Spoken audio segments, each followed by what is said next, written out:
You're a burglar, but you only steal things to slightly inconvenience your victims. What are you stealing? I would steal every measuring cup but the 1/3 one. The one that nobody ever needs. Yeah. You use it for one recipe.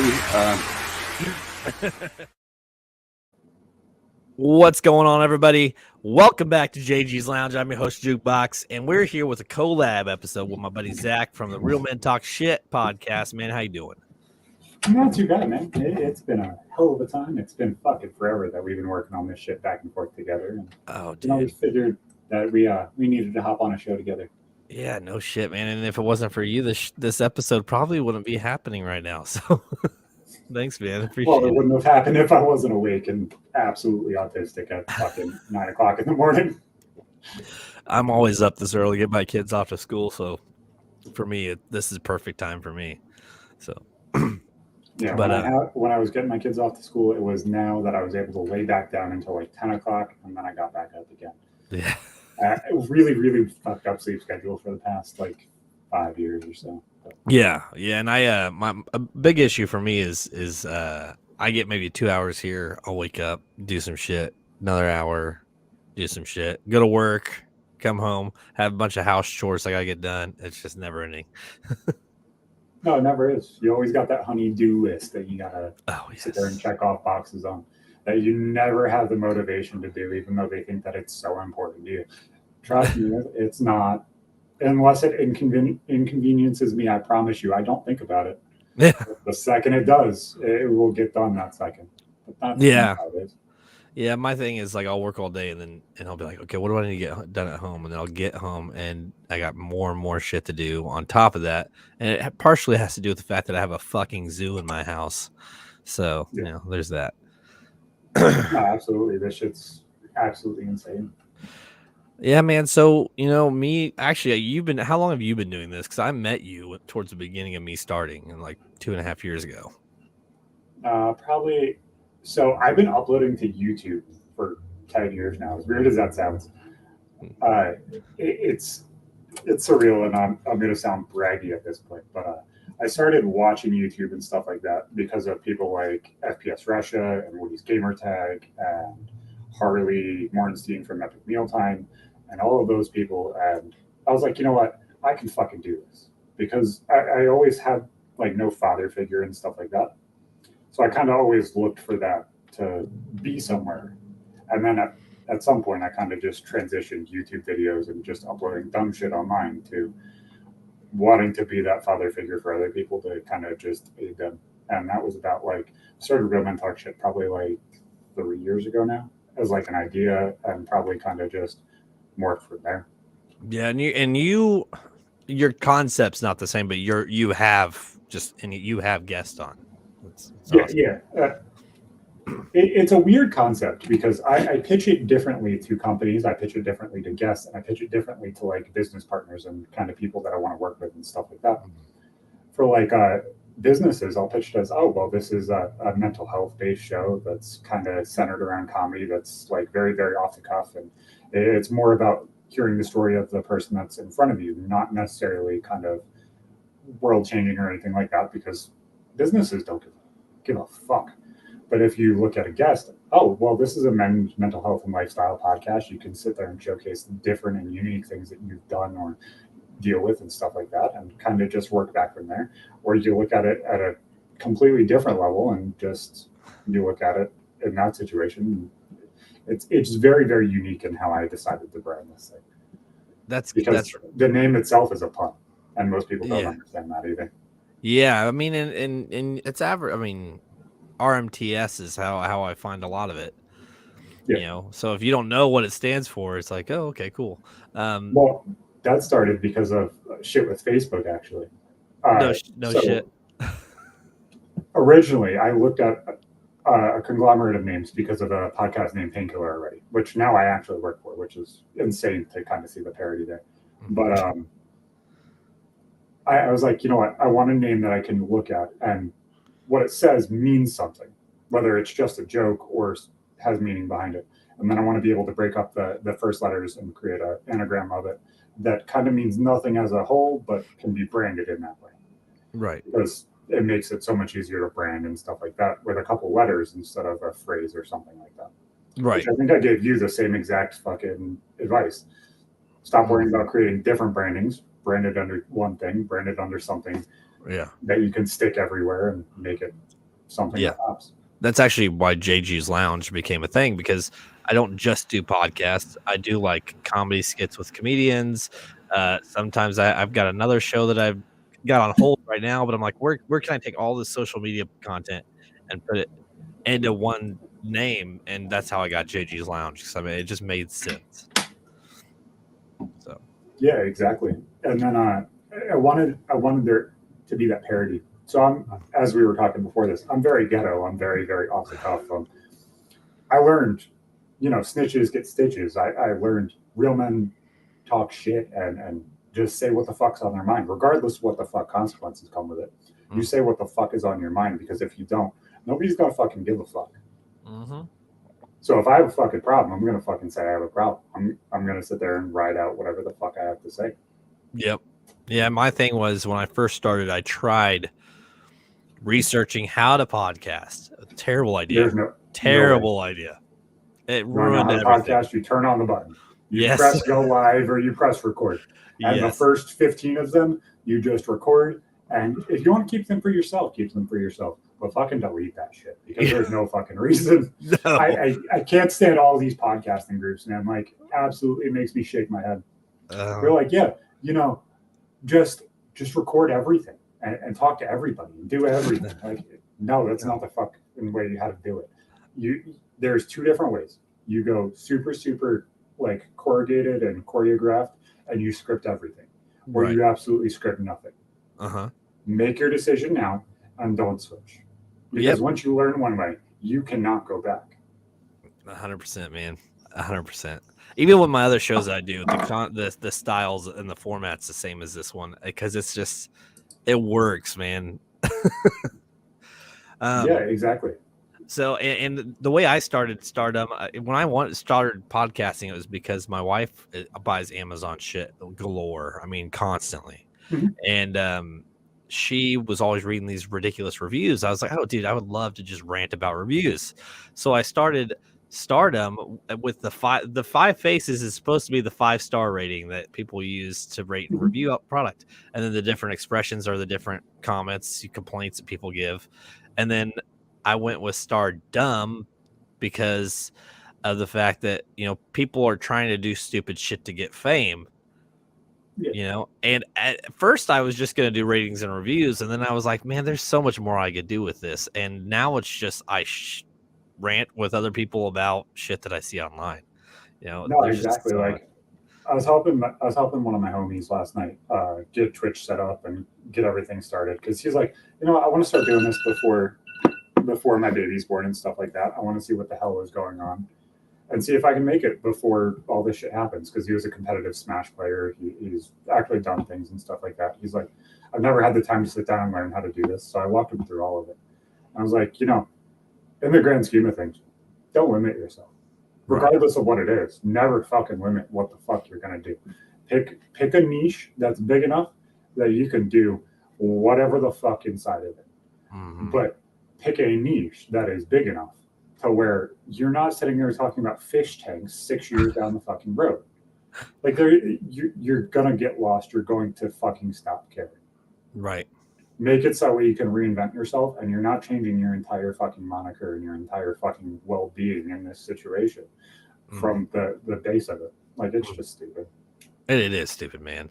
And as soon as I let go of that concept of, you need a niche, but it doesn't necessarily need to be a niche. You just need to have something to kind of make your show, you know?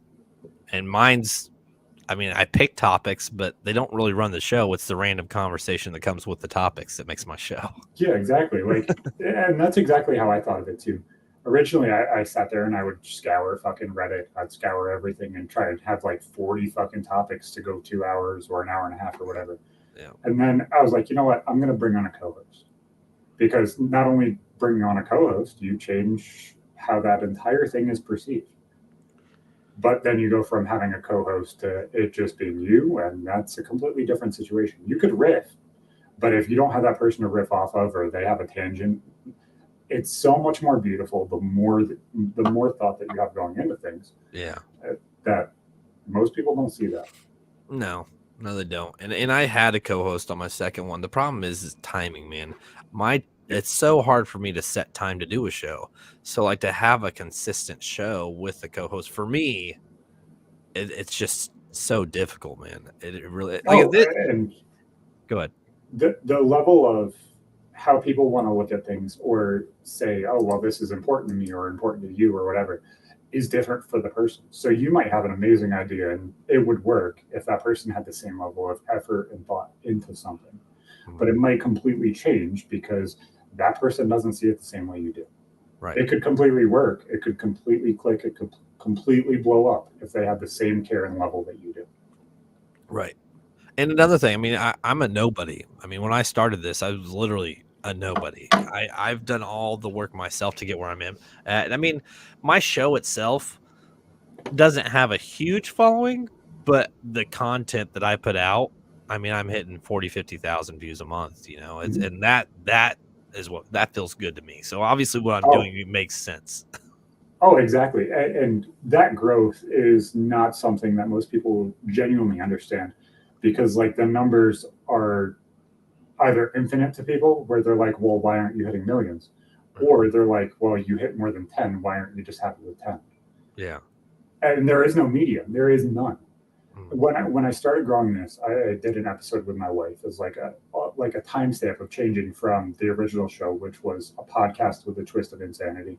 I had a childhood friend that I was like, I want to start this show with you, but he kind of wanted a concept and an idea to pitch to him. I was like, this is what I want to do. And I did an episode with my wife, and it was kind of one of the largest episodes we did. We talked about a lot of mental illness and situations that happen around us and how we came together and stuff like that. And it was just audio. Yeah.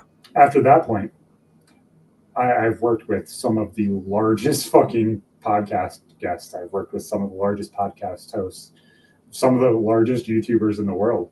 And it's the weirdest fucking thing because I remember hitting 100,000 interactions a month. I remember hitting fucking crazy numbers. Yeah. Like top 3% in podcasts on Twitch last year.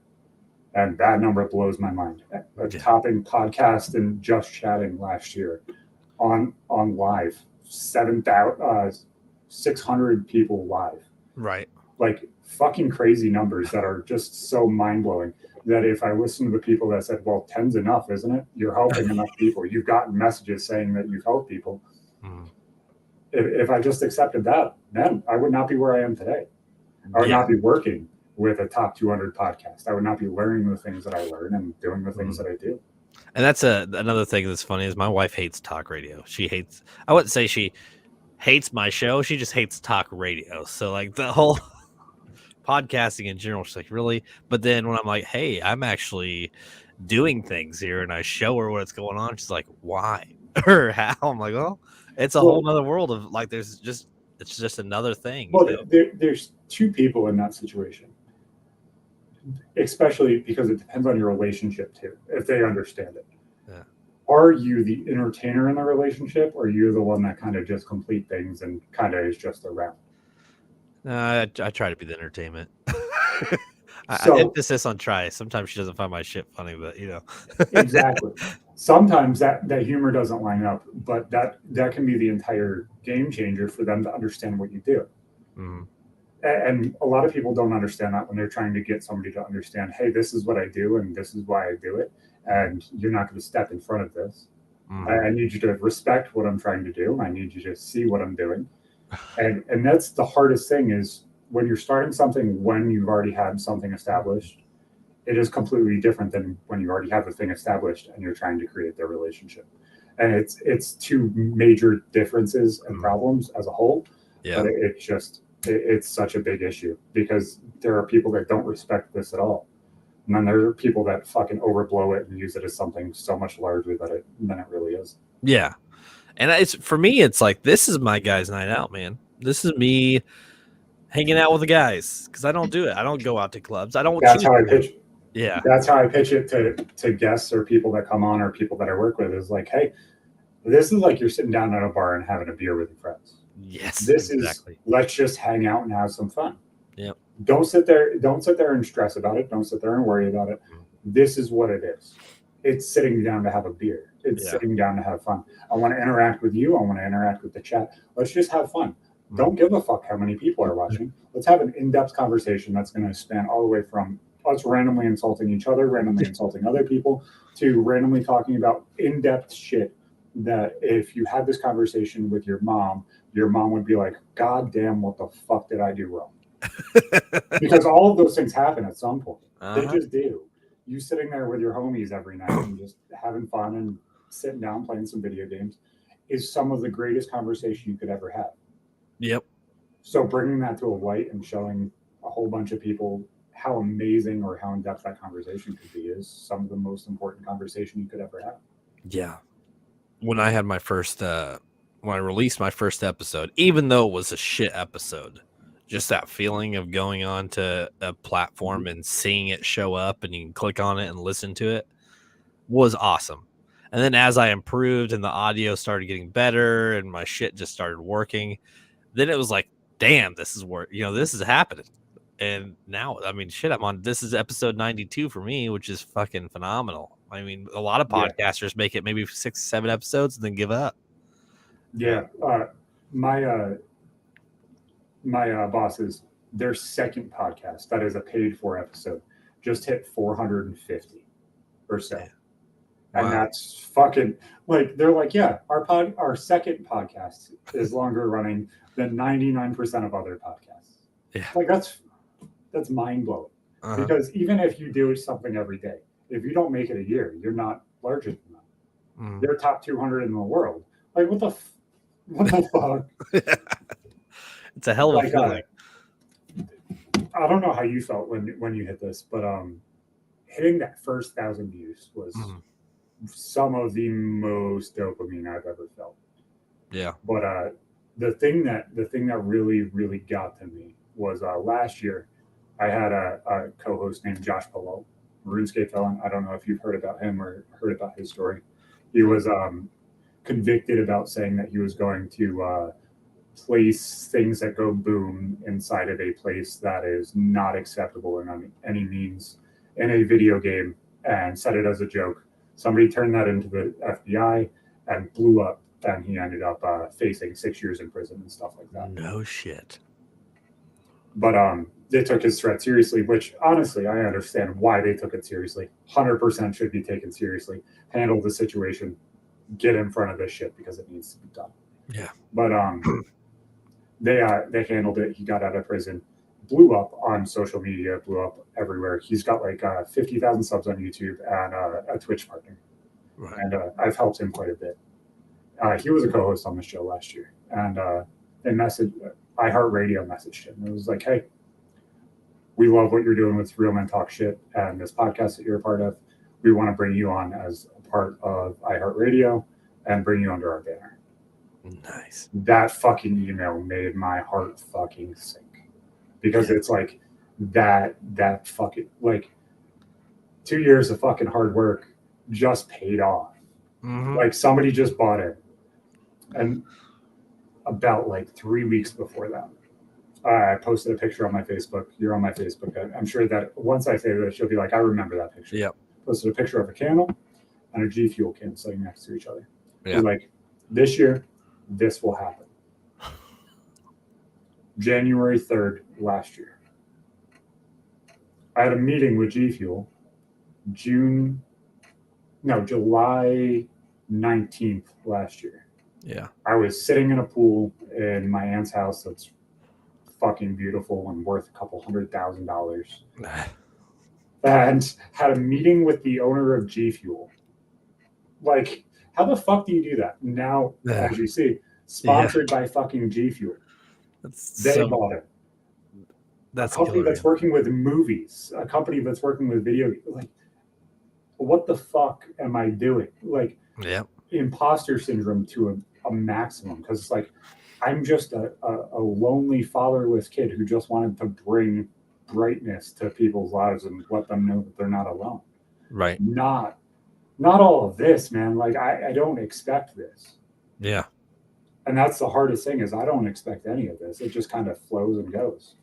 Yeah, and you've made it your living. I mean, right? You make this is Yeah. what you do. So I Yeah. mean, that's killer. I'd love to Some to months are say that better I'm than on the others, but I'd love to say that I'm on the same boat. I mean, that is my goal eventually. But coming from I have a a developed career that I've been yep. in for 9 years now, and it's done good things for me. And I'm not unhappy with the job. But if I could make it to where I'm home more with the family and the kids, Yep. making more, which is very possible with what we do, making more Yep. than what I do now, oh, dude, why would I not? I enjoy doing this. Yeah, exactly. Like I remember Overflow. Shout out Overflow. I know he was one of the first people that bought into me when I became PK producer. He's like, dude, I love this fucking thing. He went for PK and already started watching my podcast before I even asked him to be on. I asked him to be on. He's like, yes, come on. After the first episode, he came on. He's like, reach out to this company. They'll sponsor you.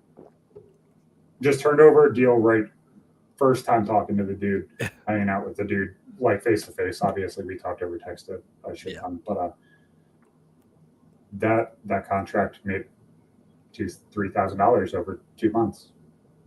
Seeing that For just me, let alone the three of us. Like we had three hosts at the same time, so all three of us were sent a $100 mic, and it was promote us, showcase us. They sponsored my Twitch, they sponsored Josh's Twitch, and it was like, okay, showcase us. Hell yeah, man! And we sold a couple $1,000s worth of microphones just by being given a fucking chance.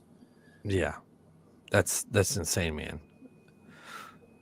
And see, like I got on that Ibble train when it was so Ibble had started as like a business and health kind of app, and then they were trying to do like a different revenue, so they went with they were trying to get podcasters on, right?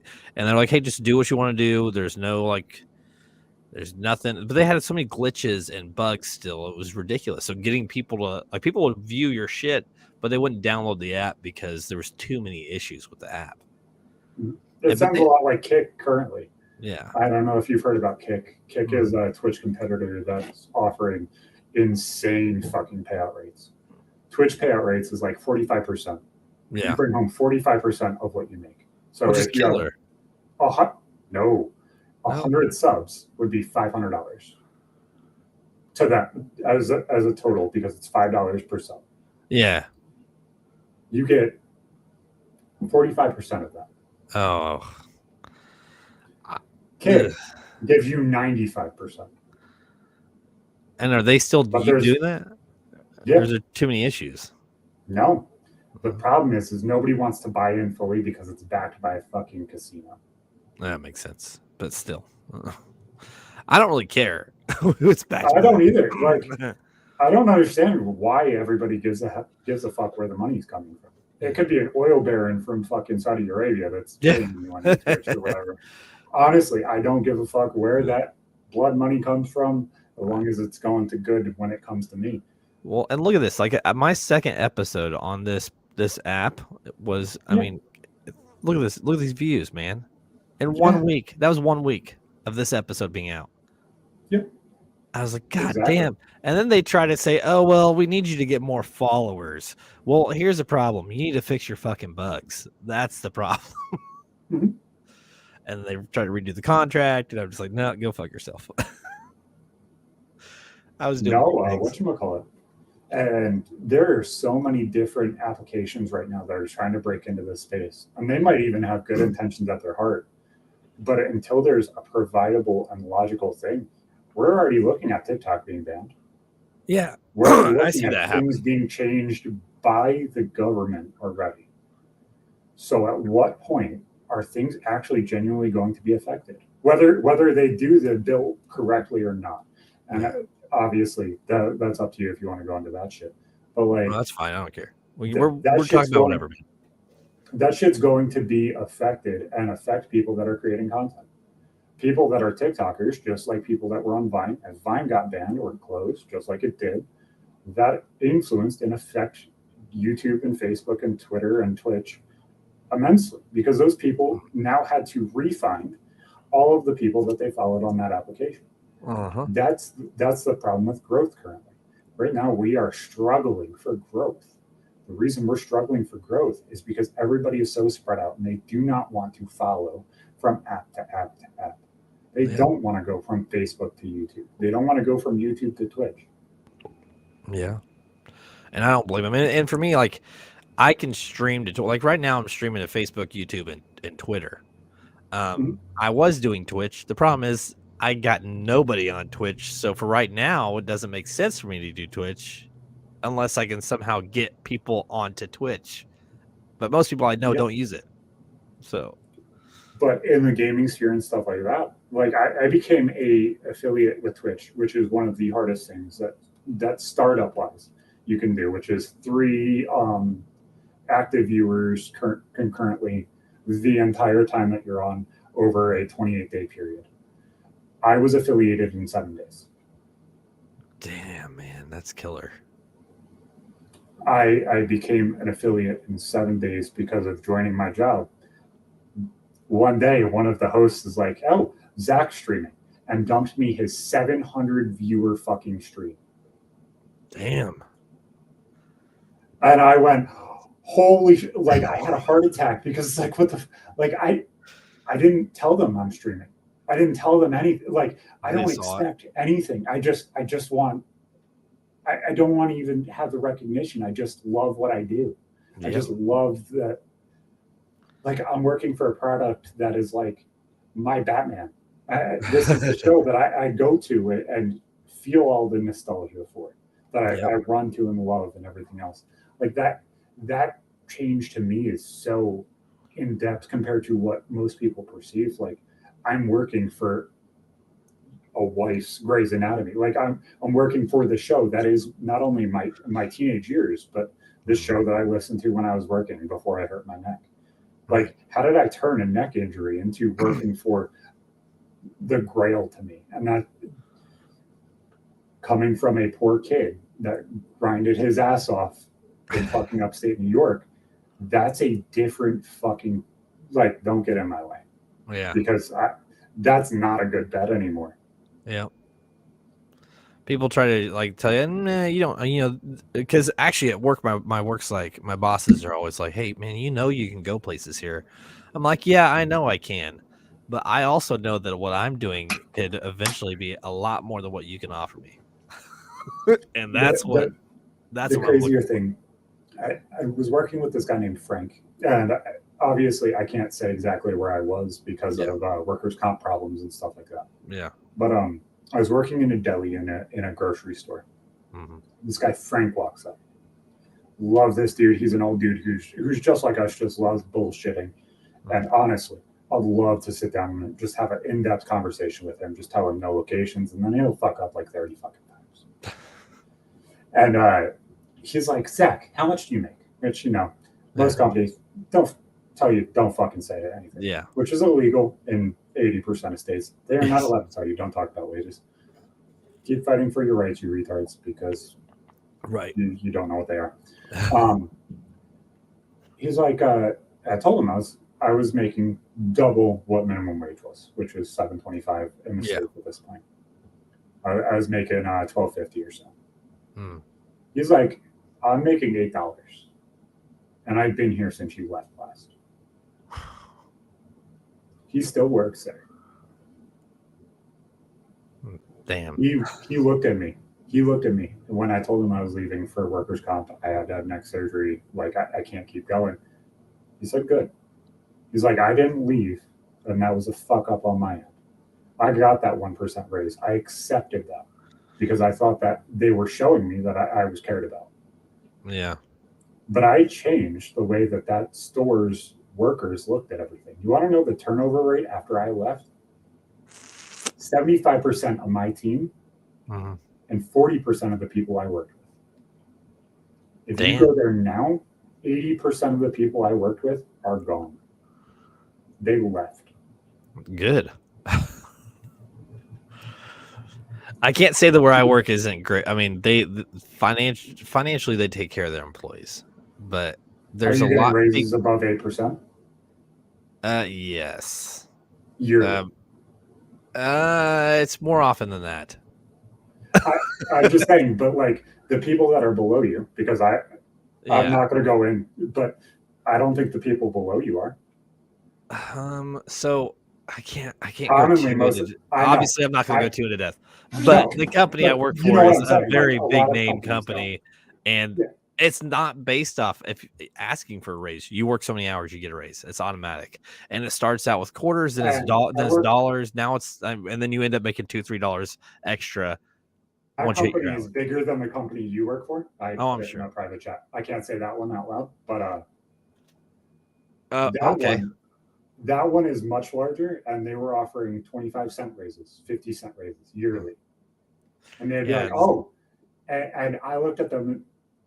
That's why they offered me an assistant manager's position. I was going from a normal floor level employee to an assistant manager's position. I was going to take care of half of the store. Right. Them interviewing me for that gave me $1 million lawsuit against them. They're like, we have to settle this now. Because the second that my lawyer's like, well, he was interviewed for an assistant manager's position, you guys told him that it was his, and you guys didn't give it to him. You gave him all of the assistant managerial testing. You fucked up. You fucked up bad. You told him to keep going. You told him to hurt himself because you expected him to be stepped up within the next 6 months. Mm-hmm. So when we had 3 trucks the day before the work day before Thanksgiving and Black Friday, I threw all 3 trucks by myself. And in an hour and 45 minutes faster than what it's supposed to be done at. Not the standard of, oh, well, we need this done before lunch. No, an hour and a half before it was supposed to be done. Yeah. Had to have muscles removed and ribs removed from my neck. And I turned that into working at home, podcasting. Yeah, doing this. Changing people's lives and being told, hey, regardless of all the hate or whatever you get online, thank you. Because your stories have genuinely changed things. Like, who the fuck gets that? Who the fuck is able to change that? Graduating high school with a kid and a kid on the leg to possibly turning that into a YouTube career and turning that into connections that might change my entire life or might change my kids' lives because, I've had them come up to me and be like, this is what I want to do too. Yeah. And that's like, for me, it's been, you talk about like the gaming industry and YouTube. For me, it's been comedians. Like, I love comedy. I absolutely love it. And the comedians I've met and the actors I've met, like, I never thought I would have even had them on my show, let alone now they're a connection on my phone that I talk to pretty frequently because I try and keep in touch with everybody I've had on, because I'm building a community and a network of people, and that's making the show be what I want it to be. So it's exactly. And that network that you gain and that network you attain, regardless of how fucking insane it is that you have this person or that person's contact info, whether that's an email or straight up being able to text them. Like James C. Burns was on the podcast 4 or 5 weeks ago. Woods in Call of Duty, for anybody who doesn't understand, he was a movie star. He was a hockey player. One of the greatest people in the world. Just so open-hearted, so fucking caring, just an amazing person to be around. I was like, hey man, I'm working on this weird project where I'm contemplating doing like voice acting over a YouTube video to like start a series and see if this idea takes off. Just blind idea. He's like, send me the details, send me the stuff you want me to voice over, and I'll do all of it. Hell yeah. No talk about compensation, no talk about anything, just send it. Yeah. And I'll do it. Talking to fuck it. Oh fuck! I wish I could talk about everything that I know. That's how I. And I know I've told you some of it, and it's just like fuck. Yeah. Like, but when you're live, it's like, man, I really can't do it. No, because like, honestly, if the subreddit of PK knew the stuff that I've been touching and the stuff that I've been working on for that show, or even the stuff that I'm working on for myself, it would change how everything's perceived. It would change how everything's going. Because fuck, man, this thing.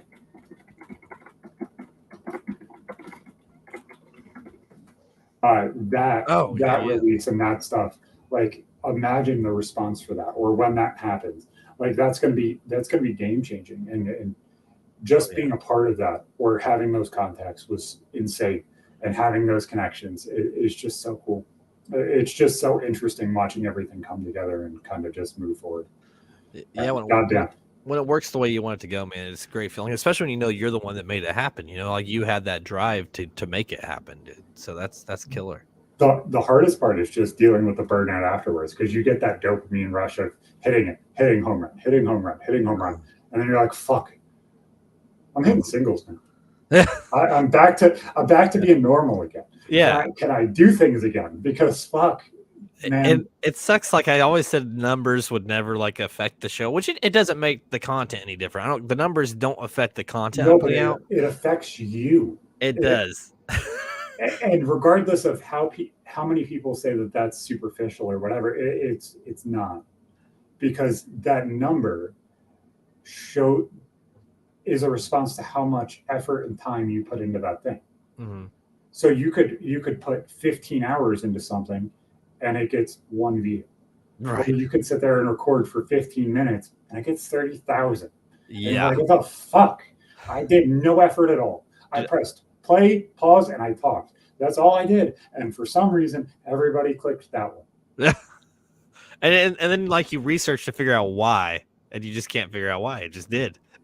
No, I got 10,000 views in an hour and a half, 2 hours. As I was telling the group chat that you added me to, I was like, shorts are stupid. They're like, no, shorts help so much. No, shorts are stupid. You can figure out an algorithm, and 3 hours later, the algorithm is gone. Yep. I replicated the algorithm. I knew that if I put hashtag shorts, all of a sudden, every single one I posted blew up. Guess what? 3 hours later, they figured out that it was doing that, and it's gone now. Yep. Algorithms are retarded. Well, and it's different on every platform too, because like I was on Instagram and I posted a video. It took me a little clip. It took me 20 minutes to throw it together, right? And it got 13,000 views in about an hour and 20 minutes. And I'm like, what the fuck? And then the next one I posted was the next morning, and it got like 58 views. And it's like, what the hell? Like Dan Jackson, I know you've had him on here. And I posted a couple of the clips just with clickbaity titles, just to see what the fuck happened. 3-4 of them get 5,000 views. Yeah. Post another one, caught a clickbaity title back to back, 50 views, 1 view. Like, the fuck they go? Like, I titled it similar. Which word was it? Which word made you view it? Right. And I've seen like you do music reactions too, and it's like I tried that and I thought it was fun because I was kind of like the sarcastic guy, like critiquing it. Fucking videos. That's the thing. It's like the problem is getting it to where it doesn't get like copyrighted. Like for me, like because I've only done one though. Like you said you got to break it up to the point where it was removed, or copyrighted to the point where they just claimed they removed the audio. So like they took the audio out of it. For the song. You're using specific people. Okay, so when you're doing this, and I think I told you this recently. Use people that are independent. Don't use people that are signed to a record label. Yeah. Fuck record labels. If they're on a record label, they will flag you and tell you to take it down, or they'll flag you in this specific country and you can't use it there. Yeah. Like I've done Eminem reactions; those kind of went through. Done NF reactions; those grew even more than the Eminem reactions, which are ass backwards. And then Tom McDonald reactions blew the fuck up. Yeah, Tom McDonald's big, man. He's a big guy. I've actually got in contact with him once, and he's like, "I'll think about it coming on." And he told me directly. He told me directly because I talked to him for about 20 minutes on one of his live streams that he did on not TikTok, Discord. He's like, "Get in touch with Nova. I will come on." Yeah, man, that's I badass. like what you're doing. And then nothing, no answer. And it's like, fuck, man. Like, I understand you're huge, Yeah. but you don't understand what this means, man. Like, you give me that little, as I said, you give me that little bit of a chance for a home run, and I promise you I'll hit it. Most people don't get in touch with these people. Right. If you hit that home run, man, it just keeps rolling. That confidence from getting that conversation with Tom McDonald was the reason why I had the confidence to hop in the PKA chat and get my job that I have today. Yeah. It's it's a hell of a feeling getting those responses back to you, man. I mean, and he's a lot bigger than Wee Man, but like when Wee Man hit me up, I was like, dude, I didn't expect him to respond. And now I talk to Wee Man like 2-3 times a week. And it's just a good feeling. I mean, he's a good guy. You know, I know not everybody knows who he is, but he's a good guy. No, exactly. And that's the hardest part, is just getting the eyes in front of you. Yeah. Because if you create a good enough product, people will be like, oh, well, the eyes will come. No, they won't. No, if you do not search them, they will not come. Yeah. Which is why I don't know if you want to announce that, the thing that we've been talking about and working on and stuff like that, or what your plan is with it. You take that what you wish. But like, that's why. Are you talking about what my direction is with what I want to do? Nope. Yeah, sorry. Oh, we can talk about it. That's fine. I didn't know if you said yes, I'm doing it or not, so I wasn't gonna say. You're doing this. I'm still kind of because. Nope, you're fine. Here's the thing: is no, dude. I want to make sure I will continue to make shorts for you when I have time. Until you just don't want to jump into it. I don't want to make the commitment to you saying, yeah, man, I'm going to do it. I'll send you one every day. You know what I'm saying? Exactly. Yeah, so of course, though, I like doing it. But even in those things, it's like, okay, at what point do you outsource this just that way you're not the one that's sitting there picking through and being like, oh, I'm so great in this, and you know what? No, you weren't. Where it's not good enough. Yeah. And you think it's not good enough, and then it hits. It was funny. That clip that you sent me, I haven't posted it yet because I'm fucking lazy and retarded. But the fucking brown couch. I was sitting there. I messaged my cousin, who's just like my brother. I was like, "What am I talking about here?" He's like, "You were talking about this couch, weren't you?" I was like, "Yes, that one." Thank you for telling me I'm not a retard, because like I explained it. I was like, there's this one couch in every grandma's house or your house. I was a hand-me-down, and it's light tan with wood arms, and there's like Pioneer people in darker tannish orange. I know exactly what kind of couch you're talking about. That's why I did that clip. And Harley were like, I have no idea. I have no idea what the hell you're talking about. I'm like, the fuck? How the fuck do you not know what the fuck I'm talking about? It was like this just a regional thing, or is it just like a poor kid thing? Because I know this couch specifically. No, my grandma had that same, like, it was like this weird tan, and it had like Western stuff on it, but it was the exact same style, exact same hard armrest and everything. So my thing is, when I make shorts, I have my own format. And when you were like, when I made your first one, you're like, well, I like this. I want this. I want this. I'm not used to that either. I'm not used to somebody telling me. So. I have such a bad perfectionist book. I told you this. I was like, it's not that you're not doing it right. It's not that I'm telling you to change what you're doing. Right. If you step up the quality, as we sat here and talked at the beginning of the show, I was like, nope, fix it, because you can do better. You can do better here. You can do. And I'm not sitting here nitpicking at you. I know you can do better. Right. Well, I'm just. That are, I like the way that mine. I like the way that mine are. I mean, and I'm just, Exactly. That's what I'm saying, though. Is there's little things like camera quality that if you up, all of a sudden your quality goes up 10 times, right? Well, and like right now, my camera looks damn good, but it's probably because we switched to Chrome and did what you said. Look at that, man! Like, now watch you pop off on the next short that you do. I just fucking I'll tag you in it, man. Obviously, it's gonna be from this episode. That's fucking nothing, but fuck it. Let's go. Man, but I don't like the fact, like you were saying something about the green screen, because obviously, you guys who are watching right now, which I don't even know who is, it's early in the morning.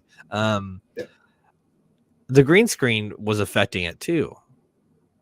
It's your computer. Okay, well that makes sense. And I just wasn't gonna dig at you and be like, well, this is your other shitty part of your setup, because that's not fucking right to do. Like I've been there. I worked off MacBooks. I was like, oh, you host this. I dealt with people working off cell phones. At some point, you level yourself up to be like, okay, I can no longer deal with this level. Yeah. And then you level yourself up again, and you bring everybody else up, and then you can no longer deal with that level. Like I won't deal with somebody being on their cell phone. Oh, you won't have guests on it? You won't have guests on it if they're on their phone? No, because at some point, it's not just the conversation we have. If I can't hear you, or the conversation is shitty quality, why is somebody going to go back and listen? Yeah. And that's as some people say, oh, a podcast. No, it's half a podcast. The video is just as much as important as the audio. But and that's why I helped you upgrade it, because if you're going to sit there and hold yourself to a standard of, I want this to be something someday, then you have to level yourself up in any way you possibly can. It's even if it's something stupid like changing off a setting or something like that, that all of a sudden turns something that's your old standard to something that should be your new standard. I do want to flip this for those who haven't podcasted or are interested. The things that we are talking about is a starting point, though. Like these, I mean, I'm using a shitty old Lenovo laptop with no keyboard. This is what I started on. Yeah, me too. My phone. This is what I started on. I started on Anchor, the application, starting off on stupid little Zoom calls with random fucking people that said yes. And, at some point, you upgrade to a $2,000 gaming PC because you host a large show and you said, fuck it, I need it today, instead of my MacBook that can't handle it anymore. Yeah. Yeah, my laptop, that keyboard doesn't work. Man, I'm sitting here copying and pasting just to get the shit to work. Yeehaw! Actually, this Yeti mic that I have has been a huge upgrade for me. Oh, you're digging out your Yeti, aren't you?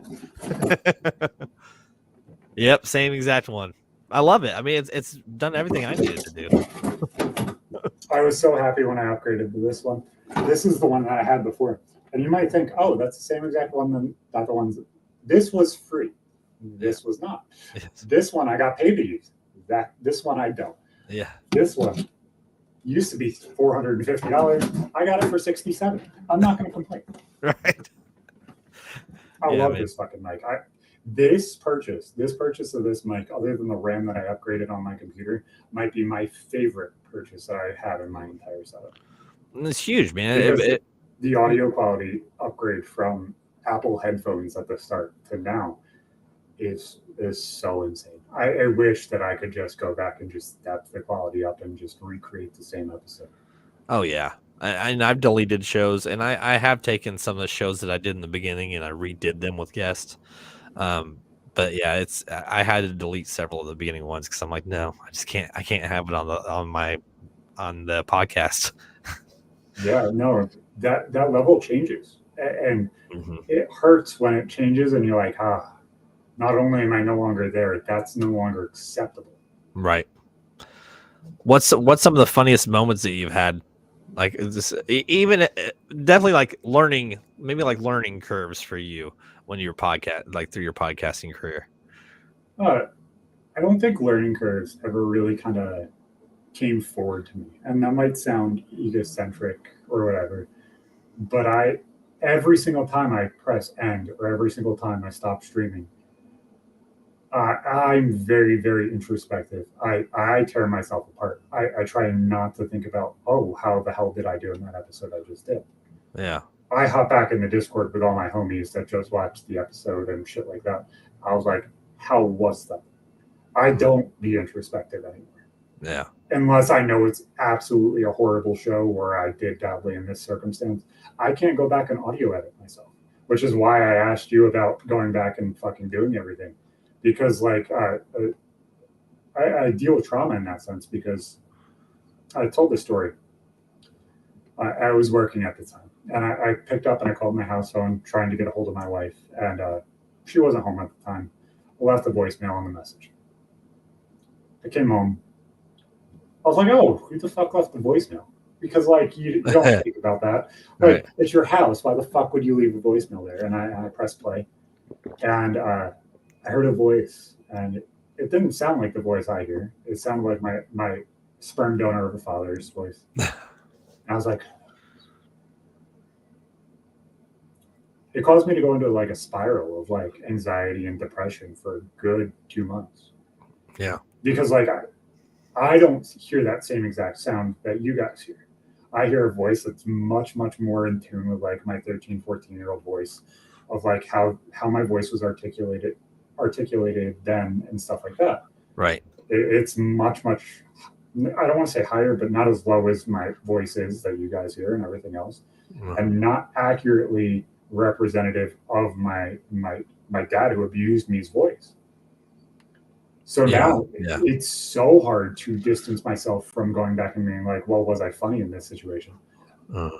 Everything I say is off the cuff. I don't really Same care. here. Like, Same here. Like if I go back and I sit there and nitpick, there's zero. But the two things that I saw that fucking blew up, other than the episode with Wings of Redemption I did, which these two things fucking went crazy. I'll ask you the same question. Who do you think helped wrote Old Town Road by Little Nas X and Billy Ray Cyrus? Who do you think has writing credit for that song? I imagine it's probably somebody nobody really knows who they are, right? No, it's one of the not largest, but a very, very large music creator. No idea. And somebody on the complete opposite side of the spectrum. No clue. One of the singers for Nine Inch Nails. No shit. Damn. Yeah, I had no idea. Makes I mean, I absolutely definitely no wouldn't sense. expect it. I would never would have thought that. And we were doing a show with Verlisify, who is a Pokemon YouTuber, kind of hated in his community because he's very like us, where he'll just call shit out. Yeah. And we had him on, and we were talking about like shitty fucking fast food places, and all of us, without like planning anything, we're all like Burger King. Didn't plan it, nothing. All 4 mics went live, same exact time. We ended at the same time. We all lined up Burger King, exact time. As a good fast food place or a terrible fast food place? The worst fast food place out of all of them. and watching everybody who's in different sections of the country all come to the same answer of this is shit is the weirdest fucking thing in the world. Because if you look at Canada, the company that owns Burger King, their largest chain, Tim Hortons, is owned by Burger King. That's funny. I don't know. Let's see. I think Wendy's. I like Wendy's. And I like Taco Bell. Wendy's is like the tier right above Burger King to me. Yeah. Okay. It's the kind of, okay, if I go to Wendy's, I know that I'm going to get one of these 2 or 3 things, and I'm not going to be happy about it. Yeah. I mean, we're talking about fast food here. There's not a lot of great options. No, if I want French fries, I'm going to even travel the 4 or 5 minutes across town to get McDonald's French fries. See, I don't. That is what I want. No, but like there's that standard that everybody has. Yeah. Like that, they're like, this is what I want. Yeah. And if you're like, this specific thing is what I want, then I'm going to go out of my way to get that specific thing. You know, it's like if I want Mexican food, I'm always going to go to Chipotle or Moe's, regardless of what's in that town. I don't eat Mexican food. Yeah. I absolutely am repulsed by things like Taco Bell because of the way it looks. So I only go to those 2 places. Yeah. And I typically don't go to fast food. So there's that. Yeah, but, exactly. I'd rather have a local pizza than any one of those things. You know what? Pizza Hut is on that same level as Burger King. I don't yes. Yeah. Well, and I actually work in a kitchen with pizza, and I see it for 10 to 11 hours a day. So, but my thing about fast food joints, and this is actually funny, is the sauces that they carry. Mm-hmm. That's my thing. What kind of sauce do they carry? Do I feel like having that sauce today? If I'm gonna eat fast food, it's usually based on what sauces they carry. McDonald's has that hot mustard. I like their hot mustard. Burger King has a zesty sauce. It's good. Very, very similar ways. So when I was working, I would randomly go to McDonald's right before my shift because I need something to eat because genuinely, once I start doing stuff, I don't like to eat. Once I eat, I get sluggish and then I don't want to do anything. Yeah. I didn't eat before this.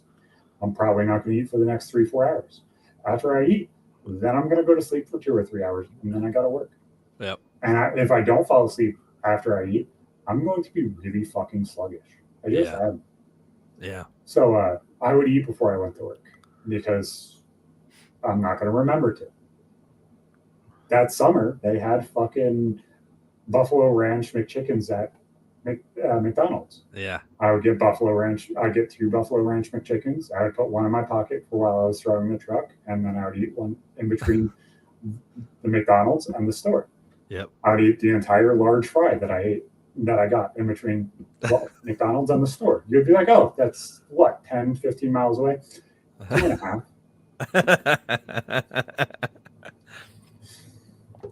And look at your scrawny ass. Oh, it's a running joke with my show. It's really funny because you will never understand genuinely how fucked up my family is. My mom, at some point, do you want to get has into been this, man? over 600 pounds. Over 600 pounds. This is your mom? This is like a rough estimate. This is your mother? Yeah. Okay. Everybody's like, oh, why do you talk shit? I'm not talking shit. No. You'll understand when I'm talking shit. I'm just calling it as it is. Yeah. There were days I didn't eat and my mom was 600 pounds. It really doesn't make sense. Yeah. There were days where there wasn't dinner on the table. And everybody's like, why does Zach look like he just got out of 1942? Because I have ADHD and I didn't remember to eat. Or I have ADHD and I didn't like what the fuck was on the table, or there wasn't anything on the table. Yeah, it wasn't your mom. It was the fact that you just didn't eat. Oh, no, half the time it was my mom. Oh, okay. Broke. Yeah. They ended up being homeless and they ended up moving in with my family for a bit. Okay. While I was working. And there were weeks where I didn't have dinner. Yeah. Because when I got home, there just wasn't anything left. There were days where my kids would come up and be like, I went to get seconds, but then I took the rest. Yeah. And it's just like, this is why I'm going to kick you guys out. This is why I'm going to say, no, there's too much disrespect going on. Yeah. Because, like, if everybody's not eating when I'm putting food on the table, you're not going to take it then. I got to say, though, there's a thing, because I came from a fucked up, childhood, too. Yeah.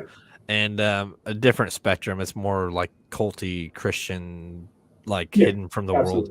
But the struggles is why we are good at the things that we're passionate about. I feel like our struggles that we've gone through, and that trauma and those struggles that I went through gave me 120 off the top of my head fucking stories that I can just fight and go into a 20-30 minute rant on. If I didn't have those, I'm not able to do that. But not having a dad, living in a shitty home, gave me the fire that I have in order to make it for my kids, so that way they can see that you can bring yourself out of this shit. I don't know why most people don't bring themselves out of this shit, because they are always told that they can't. And you know what? I shit on my mom a lot. I really genuinely do, and I understand that. But you want to know something that she did tell me? Zach, if you put your fucking mind to this shit, you could be president one day. And you know what? I shit on my mom a lot. I genuinely do, and there are reasons why I do. Yeah. Because there's a lot of fucked up shit that happened in my childhood that shouldn't have happened. But you know what? Confidence-wise, other than her telling me I'm an egotistical bastard. Yeah. And it just being ingrained in her to say those things. Yeah. She told me that I could do whatever the fuck I set my mind to. Yeah. And you know what? I blow people's expectations out of the water. They think I'm going to be that white trash piece of shit because I graduated high school with a kid and one on the way. They said, oh, well, Zach's going to be a burnout. Zach's going to do nothing with his gift. You know what? I was tested in kindergarten. I almost skipped the grade then. I was tested in 6th grade. Almost skipped the grade then. Yeah. So I'm intelligent. You want to know why I didn't go to college? Because I had 2 fucking kids. Yeah. I graduated high school with 1 kid on principal's honor roll, which is 95 overall or higher. Yeah. I was in the top quarter of my grade. It's not intelligence. It was effort. Yeah. Yeah, 100%, man. It's Now I not. have something I can mindlessly dip my toes into and go head deep in. It's kill, man. Being able to do what we're doing, and this is why this whole episode's been about this, because like it's good to hear similarities about why we do what we do, and it's the passion behind it, you know. Yeah. And Like, and you said this thing to me the other day, and I completely agree with you, but I look at it slightly differently. that's Like, fine. it's not about the money. No. It never was about the money. Those messages that I get, regardless of if some of them are trolls or some of them are real or all of them are real or all of them are fake, I don't care. Right. Because genuinely, they mean the world to me, and you'll never understand why they mean the world to me. Yeah. Those messages of saying, you made it so way I put down the knife. You made it so way I put down the bottle. You made it so way I made sure my kids were taken better care of. I can look up to you, or I understand where you're coming from. Honestly, that some of the days that were bad, those were the reason I got up. Yeah, man. They were the reason why I'm able to keep going, because those stories genuinely are life changing. Regardless of if they're life changing for you or life changing for me, they're just as life changing to me, because having that impact on somebody is nothing you ever expect to have. Well, and you don't realize that, like, like I know for a fact that, I had a fucked up childhood. You had a fucked up childhood. There's people out there that went through similar shit, and they need to hear it. They need to hear they weren't the only ones. Yeah, exactly. And that's how I look at it. And my mom came to me probably like 5-6 months ago, because I was talking to my grandpa one day, and he's like, I don't agree with what you do. I said, Grandpa, I in all due respect, I love you to death, and never take any of this to heart. I don't give a fuck. Mm-hmm. He's like, well, you're taking the family's name in a bad, negative light. Don't care. Don't care. I don't care. Yeah. It's facts, I man. love you. I care about you. You are my dad, and you are the person I look to as my dad. Yeah. I don't look to you for approval. Yeah. Your son fucked that up. I don't look for anybody's approval. I look for approval outward. I look for approval in the acceptance of others. That got fucked up because of my childhood. Yeah. And for me, it's like the same thing. I want to hear from the people that watch my stuff or enjoy what I do, what they thought of the episodes, and then I'll even say, is there something that you think that I should do different? And I mean, obviously I take that with a grain of salt, because at the end of the day, it's what I want to do. But if it's something that I'm like, oh, that's actually a good idea, I'll do it, Yeah. And it seems like I'm one of the few people that you go to and be like, hey, yes, I have this idea. I have this thing I'm working on. What do you think? Well, I also know that you invest a lot of your business, your career is this. So that's why I do like to come to you for advice, because this is what you do, man. Well, we have a very, very similar look at things, but I look at them in a very, very different way too. I look at things as a whole of, how can this be portrayed in the proper way, or how can this be portrayed to people that people will want this? Yeah. And that's a much, much different way than a lot of people expect it to be looked at. Well, and I kind of see it that way, but for me, it's like, okay, I like making shorts. I'm like making two shorts a day, right? And what are those, about 60 seconds? I'm like, okay, how can I, of the content that I make, I want to make sure that I'm putting in these different topics that I can make into a short. Yeah. And I can take a 6-minute thing and put it into a 1-minute conversation, but it's hard, but I've done it. I did one the other day, but I want, the biggest thing I found out in my shorts, the ones that do make it, are the controversial ones, the ones where people can have a negative response, or it doesn't even have to be negative, just where they can comment and say their shit, and it blows up, man. As stupid as it sounds, it's not negative, it's not positive. Negative gets more answers than positive, though. Yep. Is saying something that makes an emotion happen. Yep.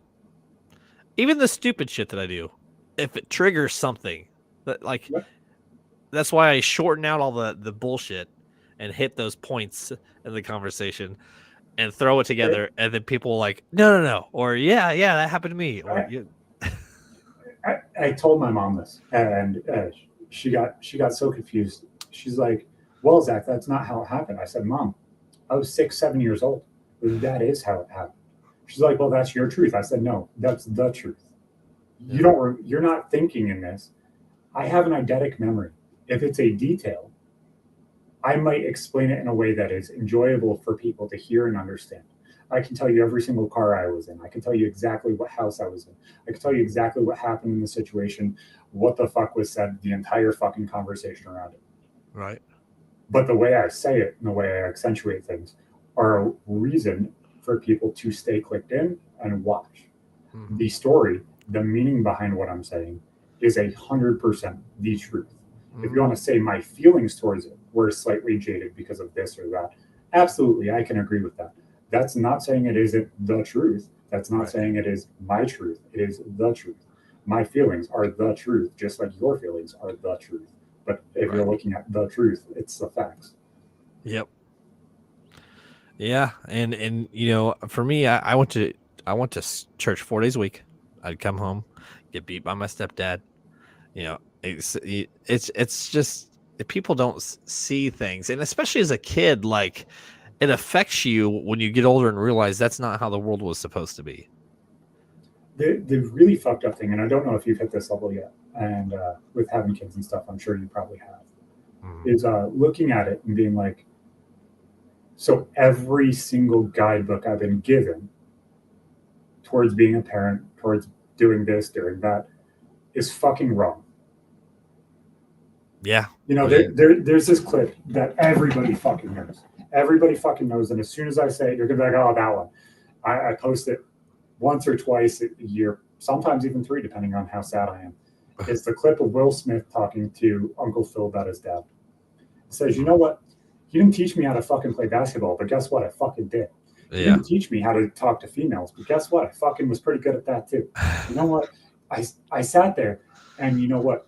I want a wife. I want kids. And you know what? I'm going to be a damn good dad. And there's not a goddamn thing that he could have taught me that would have taught me how to do anything better than what he already has. Yeah. To hell with him. Yep.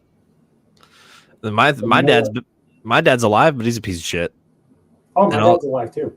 Just piece of shit. Always lived, you know, 20, 30 minutes down the road, drunk all the fucking time. Didn't give a shit to come see me. Piece of shit. You can. I know this is live, so you can feel free to leave this into the edited clips that you post everywhere. You can even use this for one. I don't care. This is the level I'm at with not caring, and I will continue flipping the bird at him. I had a life sentence sitting over his head for probably the thing that you're thinking. Yeah. I've said it on my show. I'm not going to make that accusation on yours. Yeah. I'll be kind in that way. I don't really care, to be honest. This show's all. Oh, I know, but I'm not going to let you have liability in something because I said it. So, oh, yeah, I hear what you're saying. So one time I was about 13, and me and my cousin went on a ride. And she's like, show me his house. We drove up to his house. His grass was probably like waist height. I didn't tell anybody what kind of abuse happened at this point. And there was a 2-liter bottle of water that we were driving around with, throwing at signs and stuff, and just having a fucked up time. Yeah. It was from like 2 or 3 nights before, and I took the 2-liter bottle of soda that was water and threw it through his picture glass window in his house. We drove away. Nothing ever came of it. I reintroduced myself to my grandparents and finally got back in touch with them and told them, I was like, hey, this is what happened. You can question me on it all you want. I will explain what happened. I'm not going to have him in my life. I'm not going to be around this. I'm bringing you back because I wanted to reignite this relationship. I'm not reigniting everything. I'm finally trying to heal. Right. I found out that he understood that I had charges pending and there was lawyers investigating because New York decided to open up laws saying that children can press charges at any point, regardless of what the statute of limitations is. But they're only compensating what happened. He was on disability, so the lawyer pulled out and said, okay, well, this is only money. He's on disability because he's lazy and his wife does everything for him. Right. So there's no money in this. Yeah. This would, if it's not going to make you sleep at night better, don't do this. Don't even stress about it. It's just going to cause you more heartache and opening up to more people than what it's worth. Yeah. So I guess just the fact that I had lawyers contacting me and I told my grandparents, hey, this is what's happened and stuff. This is what I'm doing to move forward with it. I'm not asking your approval. I'm telling you. Just Yeah. that way, in case you feel the fallout, this is what I'm doing. Yeah. And this is how public I am about it. What? He drilled holes through his insulated door into his cement foundation to put rebar in his doors because he's gone psychotic. Oh, God damn it. Motherfucker, I Uh-huh. told you, you might have changed my life. But guess what?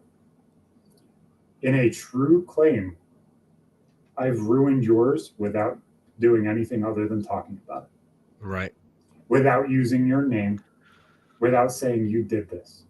Yeah, but he knows. You know what the fuck you did. Yeah. He Your fucking guilt knows. shows because you drilled holes through your door into your fucking. Like, why? I mean, I see. I'm just saying that, but I get it. Damn. I Man. could have, at any point, impulse and drove down there and did something that I wouldn't necessarily regret, Yeah. but wouldn't That's have me there for my kids. That's the same with my And that's my much more stepdad. important. See, for me, it was my stepdad. If I ever see him again, like I know he got out, and but I'd fucking kill him. There's no question. If he was to confront me, I'd fucking kill him. I know you're short on time. Are we okay? We got about it's 9:00. We got let's wrap it up in the next like 5 minutes or so. Okay. Well, I'll keep this one tidy then. So the last time I saw him, and I had anxiety attacks for about a week before this. Uh-huh. We were finally moving out on my own, and my parents left us in the apartment that they had before I graduated high school. So I graduated high school, and we were kind of left this apartment in essentially a homeless situation. Here, stay here until you figure out what the fuck you need to do. And we ended up moving in with my wife's parents probably about like 4 or 5 months later. Mm-hmm. And we had to face him in court for child support for me. Yeah. Because essentially we needed to emancipate ourselves in order to take care of our baby and move forward because we were under 18. This motherfucker stands up in court and he's like, Your Honor, I haven't made a dime since he was born. See, I have this back injury and I've been on painkillers ever since. He is now 17 and has a baby of his own. Why is that my problem? Oh, okay. His wife stands up and says, Your Honor, also every dime that has been added to my home other than my husband's disability has been earned by me, and I do not acknowledge his son as my own and never will. My money will never be touched in this situation, and I promise you it will go missing if you try and touch it. That's what he she stands said? Up and says, yeah. So he responds and says, the $25 that I am allotted for because I'm on disability will be the only thing I ever add to this situation. But I feel because he is an adult now and making adult decisions and having babies, that $25 that I've contributed for the past 5 years, which that is all he ever paid from the time I was 13 until the time I was 17. Yes, you're a piece of shit. You're just a sperm donor. I'm sorry if you only pay $25 and you don't see your kid. You're a piece of shit. You're a deadbeat. Right. You went to go buy cigarettes and never came back. Yeah. The only reason I was in your life is because you were forced by your dad. That situation changed how I looked at things because I was like, it changed how I looked at childhood as a whole because, most people would be like, oh, forced fatherhood. That would be your assumption and what my feelings towards it would be. That's a reason why it's Real Men Talk Shit and it's a men's mental health podcast. There should be an opt-out for men. You don't want a part of this? Don't fucking abuse that shit. You're a piece of shit. You should have said, I don't want this. You should have signed your rights away. Yep. That should be a thing that's viable and available in every single fucking state. Yep. Federally. I agreed, You don't 100%. want monetary? Okay, don't be a part of this. You have no rights and responsibility then. You don't fucking talk to that kid. Right. Do I know what that would have done? I would have never been abused. Half of my trauma wouldn't be there. Yep. Yeah, man, this I don't know. I've heard some pretty crazy stories from people I've had on too, about this kind of stuff. And it's like, But I mean, like it's a lot of it could have been avoided. 6 months into being a dad for the first time. No, Uh, it was a year into being a dad for the first time. So she was just about to get out of the little rocking car seat and everything else. The normal dad shit. Yeah. And you get looked at and told, well, you were never real. I never really saw you as my kid anyway. You're not good enough to be my kid. By your parent. And, Yeah. and then you're like, so my entire perception of being a parent is fucking gone. So I was right by thinking, oh, well, having a kid is the only way I'm going to have somebody who genuinely loves me without consequence. Right. And as fucked up as that is, as a 15-year-old thinking that, that's exactly what I thought was, oh, I need to have a kid in order to have that level of love and care that's viable. It's so weird and such a fucky situation in your mind. Right. Mine, I think the biggest influence for me was my grandpa. And he passed away when I was 13. And I remember being in the hospital with him, and he asked for me. I wasn't actually in the room, but he asked for me. And I came in there and he goes, look, man, and this was a week before he passed. And he said, don't waste your time being a negative person. He's like, it takes too much energy. And if anything, that's made me the person I am today. I don't give a shit. I'm blunt. I mean, I've learned a lot of things the hard way. Don't get me wrong. Growing up in a very religious household, once I moved out, I definitely downward spiraled for a while, but I learned a lot of fucking lessons in that very short span of time. So that same exact thing you got at 13, 14, when you got, hey, I'm proud of you. Yeah. I got that last year on Father's Day. And that was the most emotional I've ever been because I was dealing with crazy shit at the time. My grandpa's like, hey, you take care of your kids. You didn't do what you were shown to do. You didn't abandon them. Regardless of if you were 16, 17, or 25, you didn't abandon your kids. Right. You were a man. And so many people in this world now, especially, aren't men in the same way you are. Right. Regardless of what you do for a living, you're working your ass off and you're trying to be a man in that situation. And I'm proud of you. I might not agree with every single step you do or every single thing you said, but you know what? I'm fucking proud of you. And you know what? I never really thought or saw how much I drove for that. Yeah. Just the I'm proud of you. I care about you. I love you. That sentence coming from a father figure is one thing that I can never change. Like I'm so thankful that I added them back in my life and brought them back in and was able to get that. Because I don't know where I would be without it. Yeah. Because you always search for that acceptance from someone, even if it's not. And when you don't look at them in that light, you don't accept it the same way. It doesn't feel the same. Right. 100%, man. And as we wrap this up, I just want to let everybody know this wasn't necessarily a comedy one, but it was real shit, and real men talk shit. This is what we do. It's a collaboration episode, and being able to talk to somebody that has similar views. I mean, I know we have different concepts, but similar views on what we do. This has been a great time, man. Yeah, absolutely, man. And in the grand scheme of things, even in a comedy show, there might be little tidbits and jokes in here that not everybody might pick up. You wanted to go to the podcasting route and stuff like that, and obviously real shit was thrown in there too. But not everything is going to be a joke. Not everything, like there's going to be bluntness, and you're going to bleed a little bit because you're leaving yourself open to every single person. Yeah. Regardless of if one person sees this short or this clip or this entire show, or millions do. You're jabbing yourself for entertainment or understanding from somebody else. Yeah. Yep. Not everything's going to be a joke. Not everything's going to be a giggle. And that's what a lot of people don't understand. Everything wants to be scripted and perfect, and it's never going to be. No. And if you want real content and if you want to get into this field, I mean, being real is the biggest thing out of all of it. You know, you don't want a scripted reality TV show that's all fake, anyways. You know, You so know, I've had people ask me why I didn't do stand up, or why one of my bosses didn't do stand up. Riffing with somebody is completely different than trying to gauge and judge how somebody else is going to react. right. Oh yeah.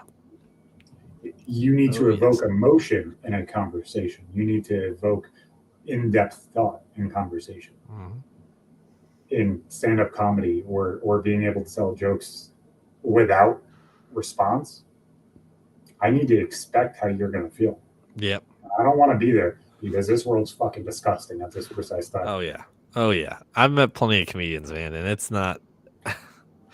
It's not all you think I it would be is. I canceled mean, for I would be canceled for 99% of yeah. my takes and 90% of my jokes.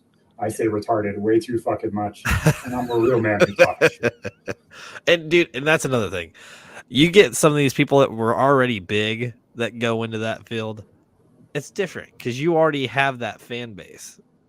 If you're just going into it, Yep. yeah, yeah, it's There, not the there are same. so many podcasters that are above me and above you Mhm.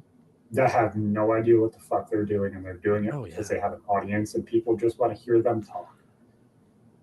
And there How, are 99% of shows that are better than them.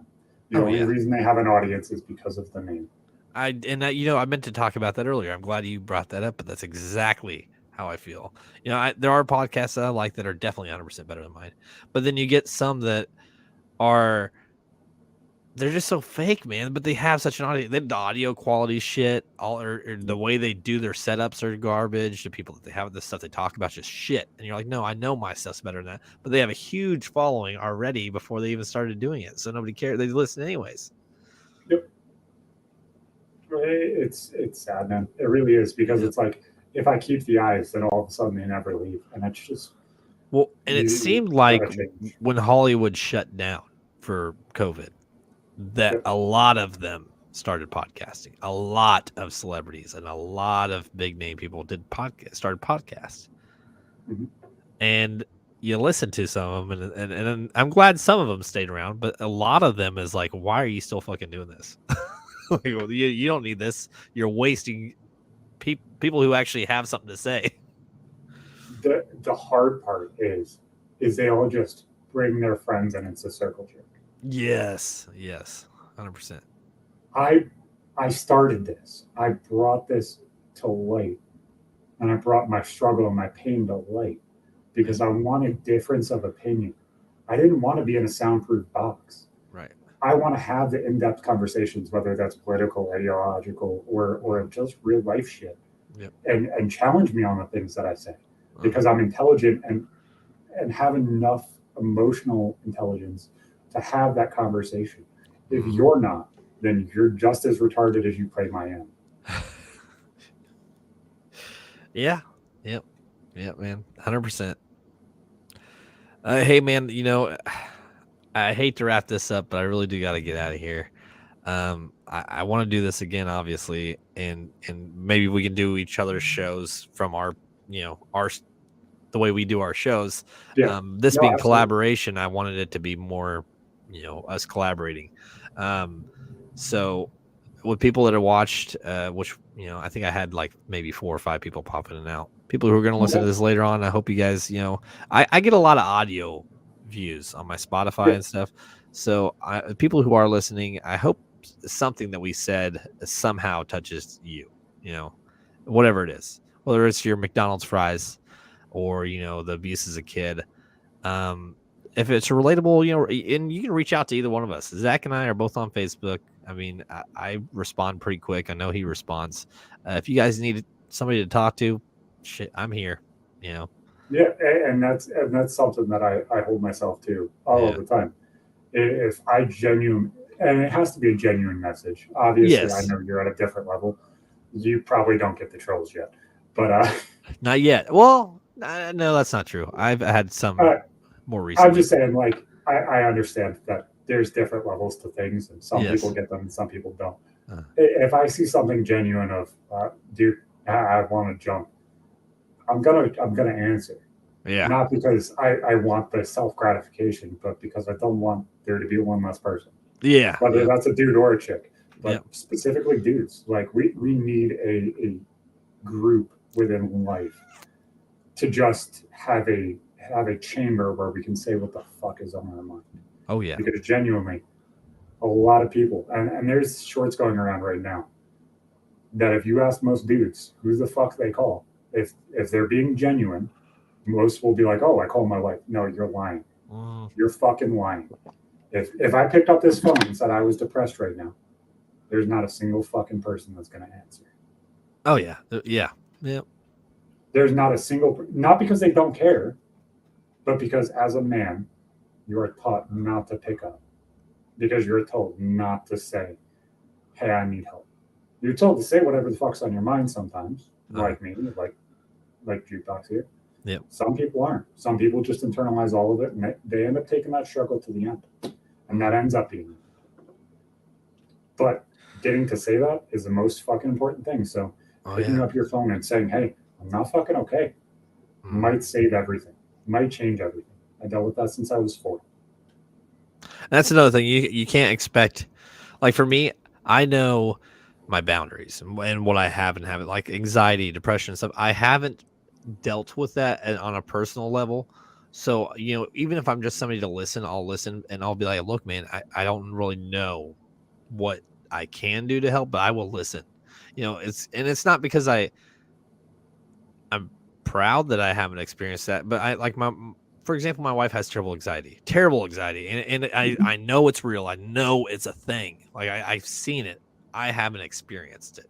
So there is nothing you can do. exactly. Because I can't act like I understand. I don't. As stupid, nope. Even understanding it doesn't matter. Mm-hmm. As stupid as it sounds, everybody says therapy helps, this helps, that helps. No. Nope. Mm-mm. None of it helps. Uh-huh. And genuinely, depending on you as a person, different little things help. Like helping your anxiety could be sitting down, shutting the fuck down, playing a video game, and not fucking talking to anybody for 3-4 days. Yeah. That might be helping your anxiety. That might be helping your depression. A different person, that might cause them to spiral down and be suicidal. Mm-hmm. Yeah, so it's all, that's why I say, I'm somebody to listen to, but I will be honest. If I don't understand what you're going through, I'll tell you. But if you just want somebody to talk or vent to, and somebody that can be there to be like, look, man, don't do this, don't, and I'll be that guy. I'm all about it, But I never want somebody to think that I can resolve their problems, because sometimes I just can't. And honestly, I fucking can't. And you know what? I do something that I needed a lot that a lot of people don't offer, and this might be sentient and in depth for a lot of people. And feel free to end it right after I say this, because I know you're itching. Tell people when they're fucking wrong. If they're saying, 100%. If they're saying, "Oh, nobody gives a fuck, nobody cares if I die," or "Oh, well, everything I'm doing is wrong," or "Everything I'm doing is right. Why the fuck is nothing working?" Tell people they're fucking wrong. Mm-hmm. Because the negative will be just as impactful, if not more impactful, than saying something positive. Oh, yes. Nobody cares about me. Oh, no. You fucking retard. Yes. See what the fuck is in front of you. See what the fuck is around you. Oh, that kid cares. Oh, your wife cares. Oh, this person. Exactly. So why the fuck are you doing this? You're tearing yourself up because you're acting like a fucking retard. Yeah. And I'm not saying it's not real, because I deal with it. It's the only way to positively deal with it sometimes, is looking at yourself and tearing yourself down a little bit to say, hey, you're not even seeing the full picture. You're acting like an imbecile right now. Oh, yes. Because you can't get up, because you can't do this, because you can't do that. So go hit a home run. Oh, you can't hit a home run? So hit a bunt and get in the fucking shower. Yeah. Hit a single and go to the fucking park and get 5 minutes and touch grass. Oh, you can't do that? Talk to a friend and let them tell you that you're fucking everything up right now, and you were doing good 6 months ago when everything felt right. Yeah. Because then maybe you might actually see the difference in what you're doing. But the biggest thing in that self-accountability, knowing that you're doing wrong. Mm-hmm. It's not saying, oh, I'm depressed and I can't change it. Yes, you fucking can. Yeah. The only person that can change it is you. Don't allow yourself to be depressed. Right. You don't get 120 stories off the top of your head without dealing with shit, without being depressed. Yeah. And a big thing for growing up after I kind of did that downward spiral was not saying, man, I really fucked up. It was, man, I just learned what I shouldn't be doing. Yep. Yeah. Not only that, and being able to look at things, everything. Yeah. And do this with every single problem. Yeah. Especially in relationships. Yep. What does this situation say if I am the problem? What does this situation say if they are the problem? And let's look at the situation as we are against the problem. Don't just see it from your point of view. Yeah. If you're seeing it from your point of view, you're a narcissist and a piece of shit. Go fuck yourself. Yeah. If you're seeing it only from their point of view, you're a depressed piece of shit and you need to get off the fucking toilet and stop shitting yourself. Yeah. Because you're fucking yourself up. You're the one who's not giving yourself the credit or the discredit in the situation. If you cannot look at the situation from all sides, you are a fuck up. Go fuck yourself. Oh yeah, man. When everybody else is a problem and not you, yeah, you're fucking up. Like you have to see all. And even if you're always the problem, and you're letting your trauma talk, and that other person doesn't allow every side to be seen or understand when you say sorry that it's, I don't want to say not genuine, but not like you feel like you have to in order to resolve something, you're never going to solve the situation because you're just going to say sorry because you don't acknowledge what the fuck's going on. And you could be the most genuine person in that situation. That's but you being the most genuine person in that situation might still just be you don't acknowledge what the fuck's going on. Well, and I don't like sorry either. I hate when people say sorry anymore. It's so hard to find, like a genuine sorry is so. That word has been so diluted. You know, for people to genuinely be sorry, you had to cause the problem. If you're apologizing for something that you didn't do, why the fuck are you saying sorry? I say sorry out of necessity 90% of the time. Oh, really? 10% of the time. Well, I say it because, I see why you're hurting. I see that you're hurting and you're saying that I should be acknowledging something. Uh-huh. So always, regardless of if it's your problem or my problem, or even if you're just having a stomachache, I am sorry. Yeah. I'm acknowledging what the fuck you're saying. Yes. You want to know when I'm actually showing you that I apologize for what I do? Showing you that I acknowledge why. Yeah. That makes sense. Making the change or showing you how you have to change. If you don't acknowledge what the fuck I'm saying, that's your deal, not mine. Yeah. Yeah, I had a person at work who dropped a whole case of coffee and the frozen coffees or whatever, the cold ones, and shattered it everywhere. And she was a complete bitch to everybody. Just a terrible human being. And she got mad because I wanted to help her clean it up. And I'm like, it's not my fault. It's not my problem. And she called me a dick. And I'm like, well, I mean,